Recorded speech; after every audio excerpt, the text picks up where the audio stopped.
कोई भी सपना साकार करने के लिए सबसे जरूरी है सही कोच का होना। चुनिए एजुकेशन राइज को और करे अपने board class 10th and 12th का सपना साकार। Download the app now. बच्चों, हम पढ़ रहे काव्यांग परिचय और काव्यांग परिचय जो कि हमारा 8 नंबर का है। 8 नंबर के काव्यांग परिचय में काव्य के गुण और दोष, छंद और अलंकार, ये सिर्फ 3 टॉपिक है। आज की जो क्लास है ना, ये स्पेशली रहेगी हमारी छंद की क्लास। हिंदी का एक महत्वपूर्ण टॉपिक छंद है। इस तरीके से मैं आपको ये टॉपिक करवाऊंगा कि इसका एक भी क्वेश्चन आपका जो है वो आपको डाउटफुल नहीं रहेगा और कोई भी क्वेश्चन जो भी परीक्षा में आएगा वो आपका 100% राइट हो जाएगा। तो आइए एक एक करके समझते हैं। देखो, छंद होता क्या है। सबसे पहले अगर हम समझें कि छंद किसे कहेंगे, उसके बाद हम पढ़ेंगे छंद के प्रकार और छंद के जो कुछ इसके कुछ टेक्निकल वर्ड्स होते हैं वो चीज़ समझेंगे।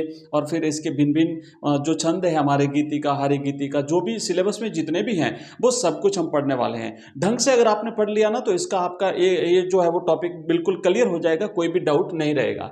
तो इसमें देखो, प्रश्न ये होता है कि छंद किसे कहते हैं, पहले समझिए। तो सबसे पहले हम लिखेंगे इसकी परिभाषा। अब परिभाषा में क्या लिखते हैं, पहले मैं आपको देखो थोड़ा सा बोल करके इसे बता देता हूं कि छंद एक काव्यात्मक रचना होती है जिसमें उसके वर्णों की संख्या निश्चित रहती है, जिसमें कुछ मात्राओं की संख्या निश्चित रहती है।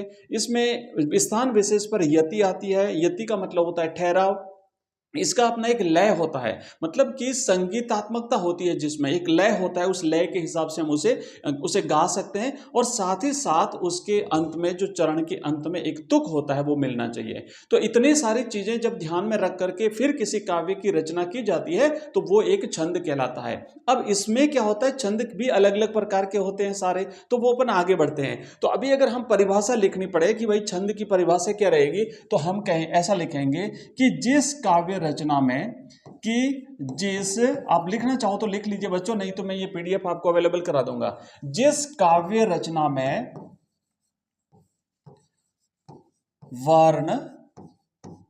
वर्ण का मतलब होता है अक्षर, है ना। वर्ण का मतलब होता है अक्षर। मैं भी समझाऊंगा वर्ण क्या होता है, वर्ण कितने प्रकार के होते हैं, स्वर कौन से हैं, व्यंजन कौन से हैं, इसमें से भी प्रश्न बनता है। तो जिस काव्य रचना में वर्ण, जिसे हम अक्षर कहते हैं, उसके बाद वर्ण, उसके बाद मात्रा, उसके बाद यति। यति का मतलब होता है ठहराव, है ना, ठहराव, रुकना, ठहराव, यति। साथ ही साथ गति। गति का मतलब होता है बच्चों लय, लय, है ना, गति। एवं चरण के अंत में, चरण, जिसे काव्य की भाषा में पाद भी बोलते हैं, यानी पद। चरण के अंत में तुक का ध्यान रखा जाता है। तुक का ध्यान रखा जाता है। तुक का ध्यान रखा जाता है, रखा जाता है, वह छंद कहलाता है। तो ये तो हो गई परिभाषा, ठीक है। अब देखो, इसमें सारी चीजें समझनी पड़ेगी हमें। एक एक टेक्निकल वर्ड को हम समझेंगे। सबसे पहले देखेंगे कि वर्ण क्या है, फिर हम देखेंगे मात्रा क्या होती है, कितनी प्रकार की मात्राएं होती है, मात्राओं की गिनती कैसे करते हैं। इसमें से परीक्षा में एक प्रश्न आया था कि जो लघु मात्रा होती है उसका सिंबल क्या होता है, दीर्घ मात्रा होती है उसका सिंबल क्या होता है। फिर हम यति को समझेंगे। यति के बाद में फिर हम समझेंगे गति, और उसके बाद चरण को समझेंगे, और फिर इसके बाद में हम बच्चों समझेंगे उसका जो है वो तुक। अगर इतनी चीजें ध्यान में आ गई आपकी तो सारी चीजें आपकी क्लियर हो जाएगी। आइए आगे बढ़ते हैं नेक्स्ट पेज पे। अब सबसे पहली चीज आती है हमारी वर्ण। अब वर्ण क्या होता है कि बच्चों, ये होता है एक वर्ण, और वर्ण जिसे हम कहते हैं अक्षर। अक्षर यानी कि हिंदी वर्णमाला में अगर हम बात करें तो वर्ण जो है वो 2 प्रकार के होते हैं हिंदी वर्णमाला में। एक होता है स्वर, एक तो होता है बच्चों वर्ण। 2 प्रकार के होते हैं वर्ण, 2 प्रकार। अब 2 प्रकार कौन कौन से हैं, तो इसमें पहला तो होता है बच्चों, इसमें पहला होता है स्वर, और दूसरा इसका होता है वो होता है व्यंजन, ठीक है। अब स्वर किसे कहते हैं, तो अगर हम स्वर को देखें तो ऐसे अक्षर, ऐसे वर्ण जिनके बोलने के लिए, जिनका उच्चारण करने के लिए हमें किसी दूसरे वर्ण पर निर्भर नहीं रहना पड़े, जिनके उच्चारण की स्वयं क्षमता उनमें स्वयं में मौजूद हो, वो स्वर कहलाते हैं।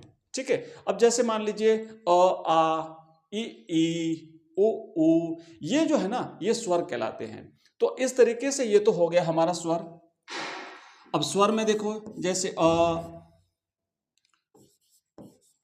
आ, ये छोटी ई, ये बड़ी ई, उसके बाद ये छोटा ऊ, ये बड़ा ऊ, उसके बाद ये री, फिर ए, फिर आई, है ना, फिर ओ। मैं थोड़ा सा यहां लिख देता हूं, समझिएगा ध्यान से, ओ और आओ। ये 11 स्वर होते हैं। अब प्रश्न यहां से भी बन सकता है कि हिंदी में स्वर कितने होते हैं। अगर प्रश्न बनता है कि हिंदी में स्वर कितने होते हैं, तो बच्चों स्वर होते हैं 11। हिंदी में 11 स्वर होते हैं। अब स्वर में भी लघु स्वर भी होते हैं और ह्रस्व स्वर होते हैं। लघु मैंने छोटा, लघु मैंने छोटा, ह्रस्व स्वर जिसे बोलते हैं, और एक होता है दीर्घ स्वर, दीर्घ मैंने बड़ा, तो जिसे हम गुरु स्वर बोलते हैं। तो ये जो 11 स्वर हैं, इनको भी 2 भागों में विभाजित करते हैं, लघु और गुरु। तो लघु कौन कौन से हैं, तो देखो, ये है एक अ, इसके बाद छोटी ई, इसके बाद छोटा ऊ, और इसके बाद ये री। ये 4 जो स्वर हैं, ये ह्रस्व स्वर माने जाते हैं। चलो मैं नेक्स्ट पेज पे लेता हूं। अब ये स्वर जो है ना, स्वर कुल कितने हो गए 11। इन्हें 2 भागों में बांटते हैं। तो एक तो होते हैं ह्रस्व स्वर, ह्रस्व या लघु हम कहेंगे इसे, ह्रस्व या लघु। ये कितने होते हैं, ये 4 होते हैं। देखो ये अ, जिसमें अब ह्रस्व किसे कहते हैं कि जिनके उच्चारण में कम समय लगता है उन्हें ह्रस्व स्वर कहते हैं, जिनके उच्चारण में ज्यादा समय लगता है उन्हें गुरु कहते हैं। अ हो गया, इसके बाद छोटी ई हो गई, इसके बाद छोटा ऊ हो गया, और इसके बाद हो गया री। ठीक है, तो ये 4 जो हैं, ये तो हो गए हमारे ह्रस्व स्वर। अब आते हैं दीर्घ स्वर, दीर्घ या फिर इसे गुरु बोलते हैं। तो दीर्घ या गुरु स्वर, दीर्घ या गुरु स्वर, इसमें क्या होता है, बाकी जो बचे हुए हैं ना, 11 में से 4 अपन ने निकाल दिए, तो ये हो गए 7, 6 और एक 7 हो गए। तो देखो 7 कौन कौन से हैं, ये हो गया आ, ये हो गया अपना आ हो गया, आ के बाद में ये बड़ी ई हो गया, उसके बाद में बड़ा ऊ हो गया, आ ई ऊ, उसके बाद फिर हो गया ए।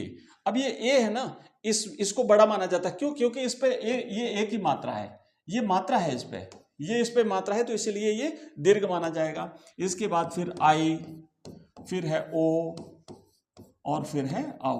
तो ये हो गए हमारे, अब गिन लो, 1 2 3 4 5 6 और 7। ये 7 जो है, ये 7 माने जाएंगे बच्चों, हाँ, ये 7 दीर्घ जो है वो स्वर हैं।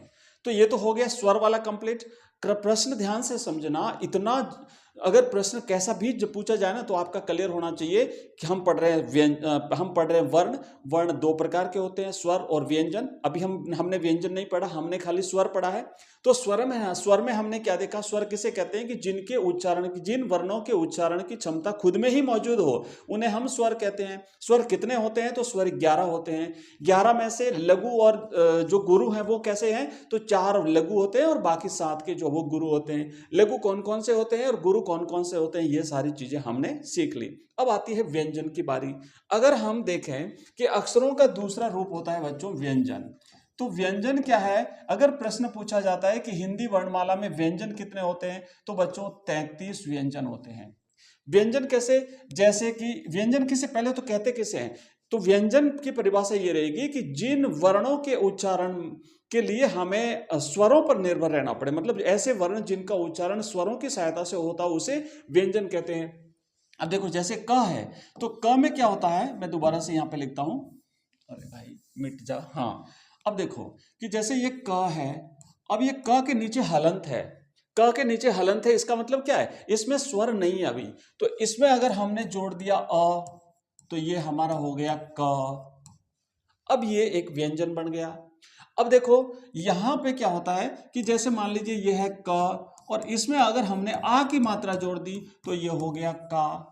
तो टोटली होता क्या है कि इसका जो उच्चारण है वो व्यंजन पर ही निर्भर करता है। अगर हमने आ लगाया तो इसका का हो गया, अगर हमने अ लगाया तो ये क हो गया, अगर हम यहाँ पे ई लगा देंगे तो वो की हो जाएगा। तो टोटली किस पे निर्भर है? स्वर पे निर्भर है, इसलिए ये व्यंजन की श्रेणी में जाएगा। तो इनकी संख्या कितनी है? तो इनकी संख्या 33 है। अब इसमें लघु गुरु नहीं होता है, स्वर में लघु गुरु होता है, व्यंजन में लघु गुरु नहीं होता है। तो टोटल अगर प्रश्न बनता है कि हिंदी वर्णमाला में वर्ण कितने होते हैं, है ना, प्रश्न बनता है कि हिंदी वर्णमाला में वर्ण कितने होते हैं, तो हिंदी वर्णमाला में बच्चों वर्णों की संख्या होती है 11।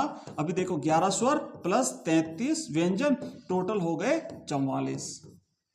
अब कितने प्रश्न, ये देखो पहले हमने प्रश्न किए थे तो उसमें से ये सारा इस तरीके से निकल कर रहा है।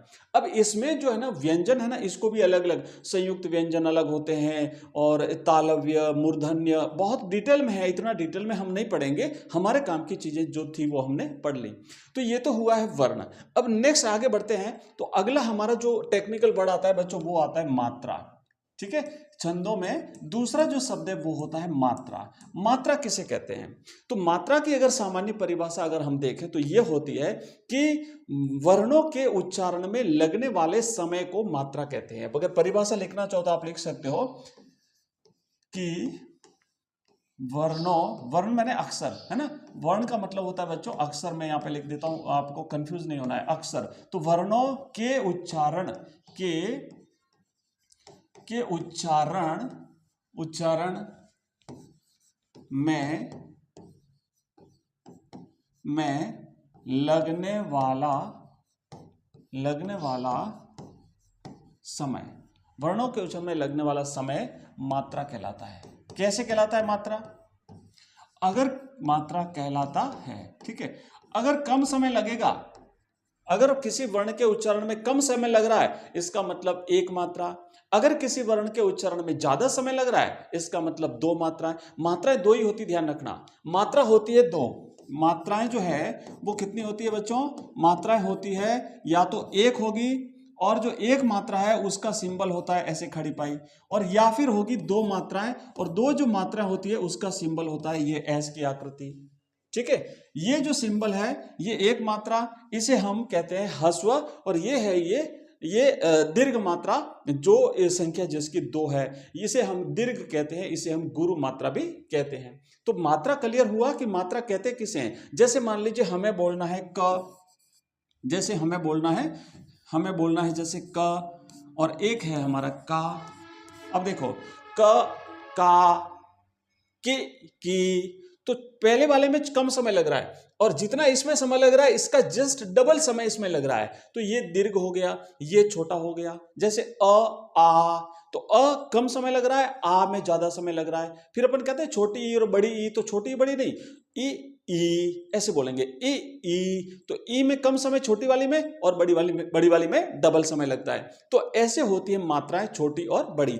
मात्राएं कितने प्रकार की होती है अगर प्रश्न पूछा जाता है? तो मात्राएं दो प्रकार की होती है, एक छोटी मात्रा, एक बड़ी मात्रा। छोटी मात्रा को हम ह्रस्व मात्रा या लघु मात्रा कहते हैं, बड़ी मात्रा को हम गुरु मात्रा या दीर्घ मात्रा कहते हैं। अगर प्रश्न बनता है, क्योंकि ऐसा प्रश्न आया हुआ बोर्ड में, अगर प्रश्न बनता है कि जो छोटी मात्रा होती है, जो लघु मात्रा होती है, या जो एक मात्रा होती है, उसका चिन्ह क्या होता है, तो उसकी मात्रा का चिन्ह होता है बच्चों खड़ी पाई, ये एक मात्रा का चिन्ह है। अगर दो मात्रा है तो उसका चिन्ह क्या होता है, तो उसका चिन्ह होता है ऐसे। ठीक है, ये है दोनों मात्राओं के चिन्ह। तो ये तो हमारा हो गया मात्रा वाला चीज जो है वो कंप्लीट हो गई। अब नेक्स्ट आता है बच्चों, अगले जो हमारे टेक्निकल वर्ड है वो आते हैं यति, है ना, यति। तो यति का मतलब क्या होता है? यति का मतलब होता है ठहराव। यति का मतलब होता है ठहराव। यति जिसे हम कहते हैं ठहराव। ठहराव का मतलब क्या है कि चरण के अंत में रुकना। जो एक पद है, एक चरण है काव्य का, उसमें जहां हम हल्का सा रुकेंगे, एक हल्का सा ठहराव लेंगे, वो हमारा यति कहलाता है। यति का मतलब होता है ठहराव, हल्का ठहराव। बीच में जहां हम जो छंद की पंक्ति होती है, काव्य की किसी पंक्ति के बीच में जहां हम हल्का विराम लेते हैं, वो एक यति कहलाता है, वो ठहराव कहलाता है। और छंद में जो यति होती है वो निर्धारित होती है, अलग अलग छंदों में अलग अलग होती है। जैसे कि मान लो 13-11 पे यति हुई, 14-12 पे यति हुई, 16-12 पे यति हुई। ये ऐसे हमें लिखना पड़ेगा जब हम छंद लिखेंगे तो उस समय। तो इसीलिए हम थोड़ा सा इसे देख लेते हैं कि यति किसे कहते हैं। किसी छंद का वाचन करते समय प्रत्येक छंद के अंत में, यानी जो चरण होता है प्रत्येक छंद का, जो प्रत्येक छंद के अंत में जो विराम आता है वह यति कहलाता है। अब यह प्रत्येक छंद हम नहीं लिखेंगे, प्रत्येक पंक्ति के अंत में या प्रत्येक चरण, चरण का मतलब होता है पंक्ति, तो प्रत्येक चरण के अंत में जहां हम ठहराव लेते हैं वो यति कहलाता है। फॉर एग्जाम्पल, जैसे मैं आपको यहां पे दिखाऊं, एक उदाहरण हम लिखेंगे कि रहीमन पानी राखिए, है ना, आपने सुना होगा कि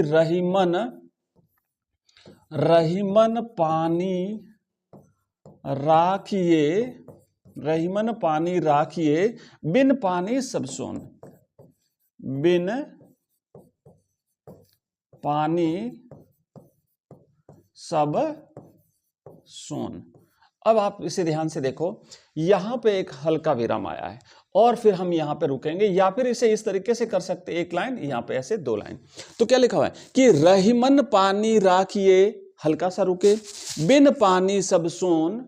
और इसको अगर हम एक लाइन में लिखें ना, पूरा एक लाइन में, तो यहां पे कॉमा आएगा और फिर ये खड़ी पे इस तरीके से नहीं आएगी। तो हम लिखेंगे रहीमन पानी राखिए, बिन पानी सब सोन, पानी गए न उबरे, मोती मानस चोन। ये पूरी एक पंक्ति है, एक पूरा दोहा होता है। तो बच्चों ये एक दोहे का उदाहरण है और यहां पर जो है ना यति हुई है, और इसमें 13 और 11 पर इसमें यति होती है। तो ये जब हम पढ़ेंगे उसमें बताऊंगा 13 और 11 पे कैसे इसको काउंट करना होता है, इसको गिनना होता है, इनकी मात्रा और वर्णों का ध्यान रखा जाता है, तो वो जो है वो यति होती है। तो मात्राएं गिनी जाती है कि 13 मात्रा और 11 मात्राओं पर यति होती है। तो ये एक दोहे का उदाहरण है। तो ये आपको समझ में आ गया होगा कि यति किसे कहते हैं, जहां ठहराव आया है वहां पे यति होती है।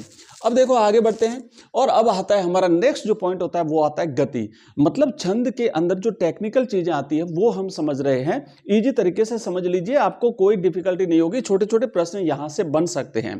तो नेक्स्ट आता है बच्चों गति। गति का मतलब होता है लय। लय का मतलब क्या होता है कि जब हम कोई काव्य पंक्ति पढ़ते हैं तो जिस तरीके से, जिस लय के साथ, जिस गत्यात्मकता के साथ हम आगे बढ़ते हैं, उसको पढ़ते हैं, वो हमारा लय कहलाता है। मतलब क्या करना है, छंद को प्रभावपूर्ण ढंग से पढ़ना ही लय होता है, उसे गति कहते हैं।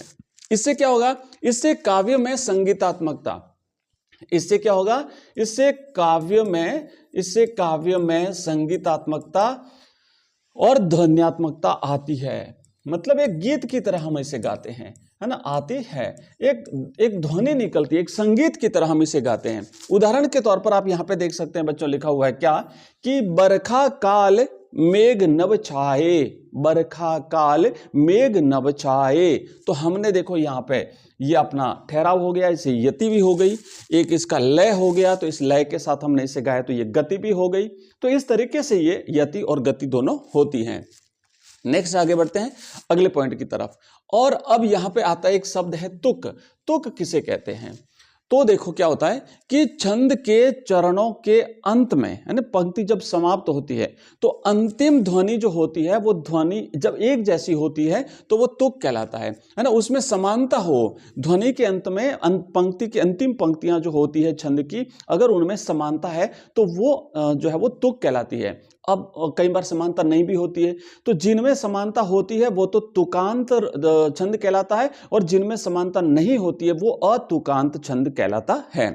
एक उदाहरण देखिए, जैसे यहां पे लिखा हुआ है कि दीपक के जीवन में आली, दीपक के जीवन में आली, अंतिम शब्द पे ध्यान दीजिएगा, आली फिर भी है जीवन की लाली। तो यहां पे देखो ली ली, मतलब ई की ध्वनि आ रही है। तो ये दोनों एक जैसी ध्वनि आ रही है, इसका मतलब ये तुक है। यहाँ पे दोनों में तुकांत, ये तुकांत रचना है, अतुकांत नहीं है। ये मिल रही है जो ध्वनि, ये तुक कहलाता है, ठीक है। और ये प्रत्येक जो पंक्ति होती है ना, इसे हम चरण कहते हैं, इसे हम पद कहते हैं, इसे हम पाद कहते हैं। मतलब पंक्तियां जो होती है चरण की, काव्य की, वो चरण कहलाती है, वो पंक्ति कहलाती है, वो पद कहलाता है।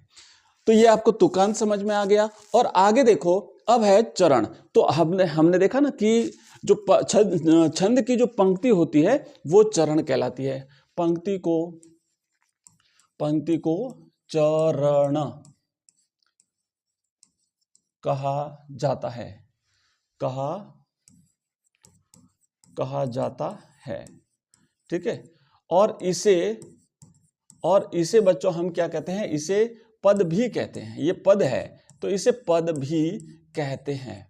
कोई भी पंक्ति हो इसे पद भी कहते हैं। जैसे रहीमन पानी राखिए बिन पानी सब सोन, रहीमन पानी राखिए बिन पानी सब सोन, रहीमन पानी राखिए बिन पानी सब सोन। अब ये एक पंक्ति है ना, ये एक पंक्ति हो गई, ये एक पद हो गया।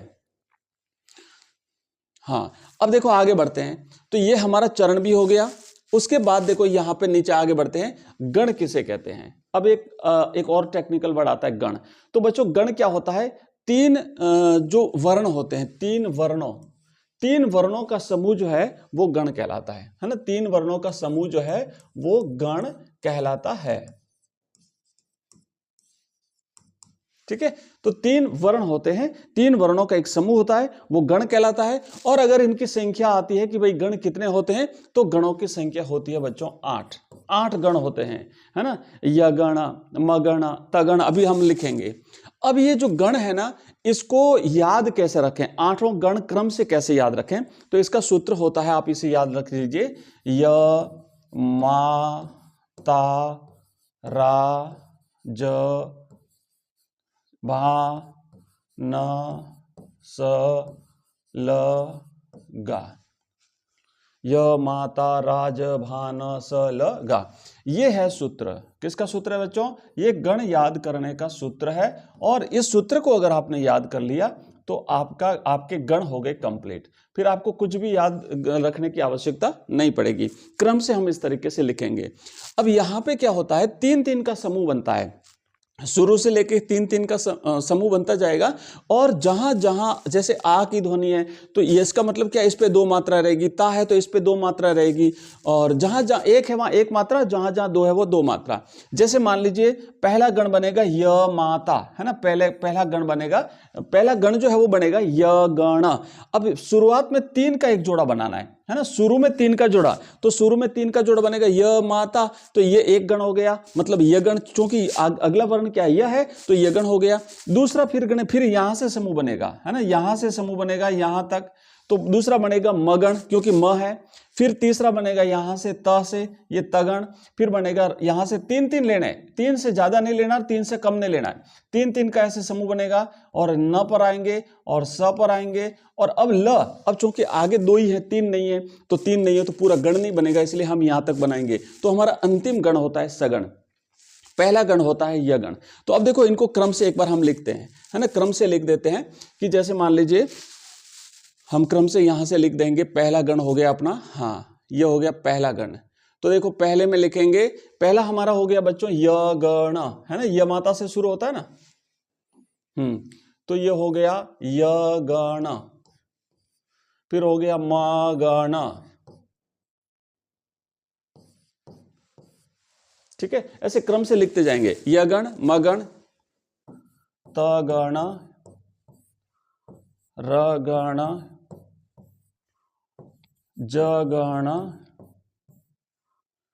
भगण। ये ऐसे गण होंगे, 8 होंगे टोटल बच्चों, इनकी संख्या 8 है। भगण तक लिखा। अब देखो आगे बढ़ते हैं, और उसके बाद फिर आएगा नगण, ये नगण, और फिर आएगा सगण। तो ये हो गए 8 गण। अब प्रत्येक में 3-3 का समूह है और ये ऐसे गण कहलाते हैं, ठीक है। ये क्रम से याद करना है। सूत्र अगर आपने याद कर लिया, य माता राज भान स लगा, तो आपको कंप्लीटली याद हो जाएगा। अब यहाँ पे कई बार उदाहरण पूछ लिया जाता है कि भाई यगण का कोई एक उदाहरण दीजिए, यगण का कोई एक उदाहरण दीजिए। देखो कैसे, मैं आपको समझाता हूं। एक बार मैं यहाँ पे एक बार फिर से सूत्र लिखता हूं, उसके बाद अपन देखेंगे। तो सूत्र क्या है कि य माता राज भान स ल गा। अब यहां जो पहला गण बनता है वो पहला गण क्या है, य माता, मतलब कि इसमें मात्राओं की संख्या कैसी रहेगी, इसमें मात्राओं की संख्या रहेगी बच्चों। अगर पूछा जाए कि मात्राओं की संख्या, तो य चूंकि एक ही है तो ये एक मात्रा रहेगी। म में आ की मात्रा है, आ की ध्वनि, हमने देखो मात्राएं सीखी थी ना, लघु और दीर्घ मात्रा क्या होती है, लघु मात्रा क्या होती है। तो यहाँ पे आ है तो ये दो मात्रा है, और ता है तो यहाँ पे दो मात्रा है। अब आपको क्या करना है, इसका देना है एक उदाहरण, इसका एक यगण का एक उदाहरण दीजिए। ये चार ऑप्शन आएंगे, आपसे पूछा जाएगा निम्न में से कौन सा यगण का उदाहरण है और कौन सा नहीं है, ऐसे पूछा जा सकता है। तो आपको ये याद होना चाहिए कि किस गण में कितनी कितनी मात्राएं आती है, और अगर याद नहीं है ना तो कोई बात नहीं, ये सूत्र अगर आपने याद रख लिया तो आपको पता चल जाएगा कि कौन से गण में कितनी मात्राएं रहती है। अब जैसे उदाहरण हमें लिखना है तो ऐसा उदाहरण लिखेंगे कि जिसमें पहला जो अक्षर लिखेंगे उसमें एक मात्रा होगी, दूसरा जो लिखेंगे उसमें दो मात्राएं होगी, तीसरा जो लिखेंगे वर्ण उसमें तीन मात्राएं होगी। तो जैसे अपन लिख सकते हैं बच्चों, हाँ, यशोदा, आप देखिए यशोदा, और लिख सकते हैं हम अशोका, अशोका, अशोक होता है बट अशोका भी हो सकता है ना, ऐसे अपन लिख सकते हैं। तो देखो इसमें क्या हुआ, य में कितनी मात्रा है, एक, सो में कितनी मात्रा है, दो, दा में कितनी मात्रा है, दो, ठीक है। तो एक दो दो, तो कुल कितनी होगी मात्राएं, पांच। तो इस तरीके से बच्चों ये गण होते हैं, और आप इसे याद कर लीजिए, 8 गण होते हैं। प्रत्येक गण में प्रश्न कैसे बनेगा, गण कितने होते हैं, तो गण 8 होते हैं। गण किसे कहते हैं, तो हम कहेंगे 3 वर्णों के समूह को गण कहते हैं। एक उदाहरण दीजिए, तो हम प्रत्येक का उदाहरण दे सकते हैं। मात्राएं कैसे निर्धारित होती है ये हमने सीख लिया। ओके, अब हम देखो आगे बढ़ते हैं, और आगे हम यहां पे बढ़ेंगे बच्चों। हाँ, तो अब हम नेक्स्ट पेज पे जाते हैं, और अब देखो छंद के प्रकार। अब हम आते हैं छंद पे कि छंद कितने प्रकार के होते हैं।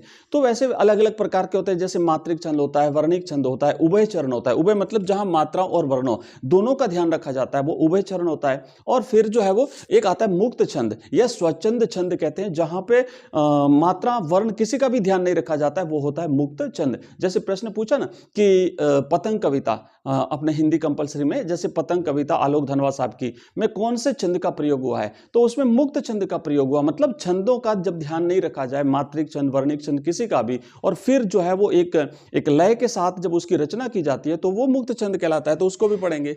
तो छंद कितने प्रकार के होते हैं बच्चों, आप ध्यान रखिएगा, 2 प्रकार के होते हैं।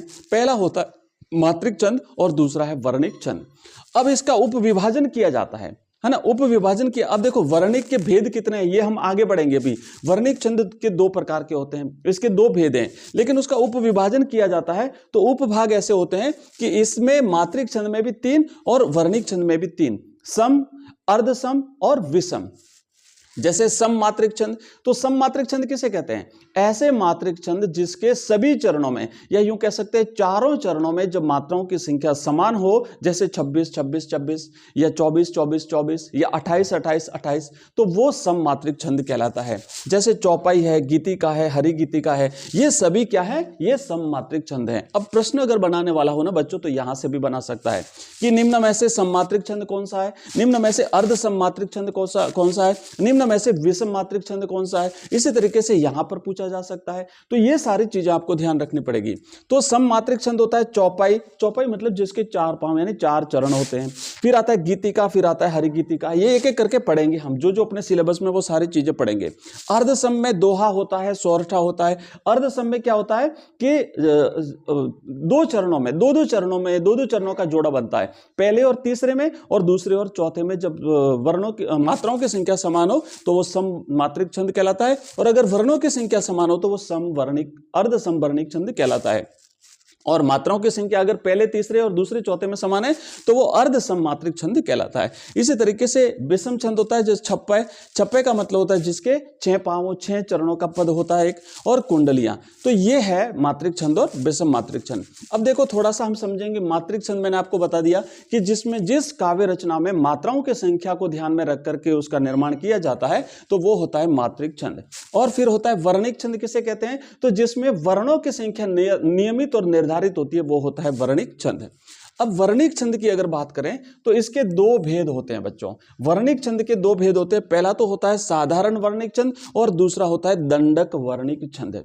साधारण वर्णिक छंद क्या होता है कि जिसमें वर्णों की संख्या 1 से 26 है, अगर है ना, वर्णों की संख्या अगर उनकी संख्या 1 से 26 तक है तो वो तो हो गया साधारण वर्णिक छंद। पूछा जाएगा परीक्षा में, आ सकता है, ध्यान रखना। और अगर वर्णों की संख्या 26 से अधिक है तो वो होगा दंडक कहलाएगा। तो ये वर्णिक छंद के दो भेद हैं। ठीक है, वर्णिक छंद के दो भेद हैं, साधारण वर्णिक और दंडक छंद। ठीक है, अब देखो ये हो गया। अब आगे बढ़ते हैं। तो अब यहां पे एक उभय छंद होता है। उभय जहां पे क्या होता है कि मात्रा और वर्ण दोनों की संख्या का ध्यान रखा जाता है। मात्रा एवं वर्ण, मात्रा एवं वर्ण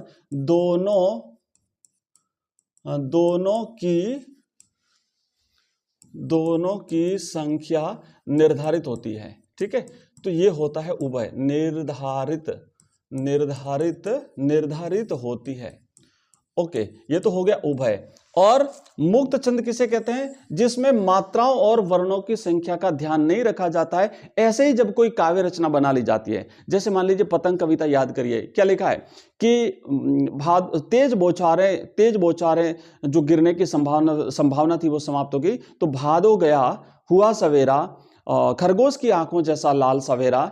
तो ऐसे तुक तो मिल रहा है, एक काव्यात्मकता तो है उसमें, लेकिन वर्णों और मात्राओं की संख्या निश्चित नहीं है। कहीं बिल्कुल 5-7 वर्ण आए किसी पंक्ति में, किसी में बहुत ज्यादा आ गए हैं, तो वो मुक्त छंद कहलाता है। वर्णिक छंद, मुक्त छंद जो है वो कहलाता है। ठीक है, तो अब देखो, तो ये आज हमने पढ़ लिया कि इसका जो एक ओवरव्यू होता है कंप्लीटली, वो सारी चीजें हमने देख ली। मैं एक हल्का सा आपको रिवीजन करा लेता हूं कि हमने अभी तक क्या पढ़ा है, क्योंकि इसके बाद हम सीधा छंद पढ़ेंगे कि गीतिका छंद क्या है, गीतिका छंद किसे कहते हैं, गीतिका छंद का एक उदाहरण बताइए, हरिगीतिका छंद क्या है, हरिगीतिका छंद किसे कहते हैं, उसका एक उदाहरण बताइए। तो इस तरीके से हम पढ़ने वाले हैं। तो हल्का सा एक रिविजन कर लेते हैं। हमने अब तक जो कुछ भी पढ़ा है उसका एक ओवरव्यू देख लेते हैं हम। तो हम देखो बच्चों यहाँ पे देखेंगे सबसे पहले कि भाई छंद क्या होता है। तो हमने छंद की परिभाषा देख ली थी कि जिस काव्य रचना में वर्ण मैंने अक्षर, यति मैंने ठहराव, गति मैंने लय और मात्रा एवं तुक आदि का ध्यान रखा जाता है, वो छंद कहलाता है। तो ये हमने इसे पढ़ लिया था। उसके बाद जब हम नेक्स्ट गए थे तो फिर एक एक करके हमने सारी चीजों को देखा था कि फिर वर्ण क्या होता है। तो वर्ण हमने देखा था कि भाई हिंदी में 2 प्रकार के वर्ण होते हैं, एक स्वर होता है, एक व्यंजन होता है। स्वर 11 होते हैं, व्यंजन जो है वो हमने देखा 33 होते हैं। इसमें लघु कौन से हैं, दीर्घ कौन से हैं, जैसे मात्राओं की गिनती करनी पड़ेगी हमें। तो ये सारी चीजें हमने बच्चों यहाँ देख ली थी। उसके बाद ह्रस्व यानी लघु और दीर्घ यानी गुरु, तो ये इसमें स्वर में भी हमने देख लिया था। ये सारी चीजें हम यहाँ से कंप्लीट कर चुके हैं। फिर व्यंजन पे आते हैं। टोटल व्यंजन कितने होते हैं? 33 होते हैं। और व्यंजन कैसे कैसे इसका होता है, टोटल वर्णों की संख्या कितनी होती है? 44 होती है। ये हम पढ़ चुके हैं। फिर आते हैं हम मात्राओं पर। तो मात्रा किसे कहते हैं? किसी वर्ण का उच्चारण करने में जो समय लगता है उस समय को हम क्या कहते हैं? मात्रा कहते हैं। अगर कम समय लगता है तो लघु मात्रा, अगर ज्यादा समय लगता है तो दीर्घ मात्रा। ये सारी चीजें हम कर चुके हैं। फिर आते हैं यति पर। तो ये हमने आज ही पढ़ा है। यति का मतलब होता है चरण के अंत में ठहराव, रुकना, हल्का विराम जो होता है वो बच्चों क्या कहलाता है? वो यति कहलाता है। फिर आता है गति, मतलब जिस लय से हम पढ़ रहे हैं, जिस संगीत इसमें इससे जो एक लय होता है, गति होती है, कहीं पर उतार कहीं पर चढ़ाव, इस तरीके से जो चीजें होती है उसको हम गति कहते हैं। और गति से किसी भी छंद, किसी भी काव्य रचना में एक संगीतात्मकता उत्पन्न होती है, एक ध्वन्यात्मकता उत्पन्न होती है। उसके बाद नेक्स्ट हम गए थे तो हमने देखा था तुक क्या होता है कि चरण के अंत में जो ध्वनियों की जो समानता आती है उसे हम तुक कहते हैं। जैसे आली लाली हमने यहाँ पे देखा देखा था। उसके बाद फिर चरण क्या होता है कि जो पंक्तियां होती है काव्य की वो चरण कहलाती है, क्योंकि छंद जो है वो कभी कहीं 4 चरणों का होता है, कहीं 6 चरणों का होता है। उसके आधार पर उसको चौपाई कहते हैं, चौपाई कहते हैं, उसे छप्पई कहते हैं, उसे कुंडलियां हैं, जैसे कुंडलियां 8 पंक्तियों की होती है तो अलग अलग होता है। फिर आता है गण, हमने देखा कंप्लीटली गण क्या होता है, 3 वर्णों के समूह को गण कहते हैं। गणों की संख्या कितनी है, 8 होती है। इसको कैसे याद रखेंगे, मात्राओं की संख्या कैसे निर्धारित होती है, हमने एक सूत्र देखा और ये 8 गण हमने यहाँ पे देख लिए हैं। इसकी पीडीएफ भी मैं आपके साथ शेयर करूंगा बच्चों। ये कंप्लीट पीडीएफ जो है मैं आपको अपने व्हाट्सएप ग्रुप और टेलीग्राम चैनल पे शेयर करूंगा, अभी बताऊंगा कैसे। हमने छंदों के प्रकार देख लिए, 2 प्रकार के होते हैं, मात्रिक छंद, वर्णिक छंद। फिर तीसरा प्रकार होता है उभय छंद, और फिर चौथा प्रकार होता है वो है स्वच्छंद छंद या मुक्त छंद। और इसके बाद में हमने ये सारी चीजें देख ली। अच्छा, वर्णिक छंद के भेद देख लिए हमने। 2 भेद होते हैं, एक साधारण होता है जहां वर्णों की संख्या 1 से 26 तक होती है, और एक होता है दंडक जहां वर्णों की संख्या 26 से ज्यादा होती है। और फिर ये हमने उभय देख लिया, उभय छंद, और फिर हमने मुक्त छंद भी देख लिया। और बच्चों अब मैं आपको बता देता हूं कि अगर ये कंप्लीट पीडीएफ आप प्राप्त करना चाहते हो तो मैं आपको अभी एक व्हाट्सएप नंबर देता हूं, उस पर आप मुझे हाय हेलो मैसेज लिख दीजिए। आप मुझे जैसे ही मैसेज भेजेंगे तो आपको एक लिंक मिलेगा, व्हाट्सएप ग्रुप का लिंक मिलेगा, हमारे ऐप का लिंक मिलेगा, वेबसाइट का लिंक मिलेगा, टेलीग्राम चैनल का लिंक मिलेगा, हमारे कोर्सेज का लिंक मिलेगा, आपको सारे लिंक मिल जाएंगे। तो उससे आप व्हाट्सएप नंबर, वो जो होगा व्हाट्सएप का जो लिंक है, उससे आप हमारा व्हाट्सएप ग्रुप ज्वाइन कर लीजिए। 2 ग्रुप है, उसमें से कोई एक आपको ज्वाइन करना है। और उसके बाद टेलीग्राम चैनल का लिंक मिलेगा, आप टेलीग्राम का ग्रुप भी ज्वाइन कर लीजिए। टेलीग्राम चैनल लिंक जो ग्रुप जो है बच्चों, वो ज्वाइन करने का फायदा ये रहता है कि इससे पहले हमने जो पीडीएफ शेयर करी है वो भी आपको वहां पे मिल जाएगी। व्हाट्सएप में क्या होगा कि आज अगर ग्रुप ज्वाइन करोगे तो आज और उसके बाद में जो पीडीएफ शेयर की जाएगी, जो मटेरियल शेयर किया जाएगा वही आपको मिलेगा। तो टेलीग्राम चैनल ज्वाइन कर सकते हो आप। नंबर है बच्चों हमारा 9079622989। इस नंबर पे आप हमें बच्चों व्हाट्सएप मैसेज कर सकते हो। बच्चों बता दूं मैं, हमारा एक ऐप है, नाम है एजुकेशन राइज, है ना। एजुकेशन राइज नाम से हमारा ऐप है, EDUCATION, एजुकेशन राइज। पुराने बच्चे तो जानते हैं, जो नए बच्चे हैं उनको बता देता हूं। इस ऐप में हमने आपके लिए कोर्सेज बना रखे हैं।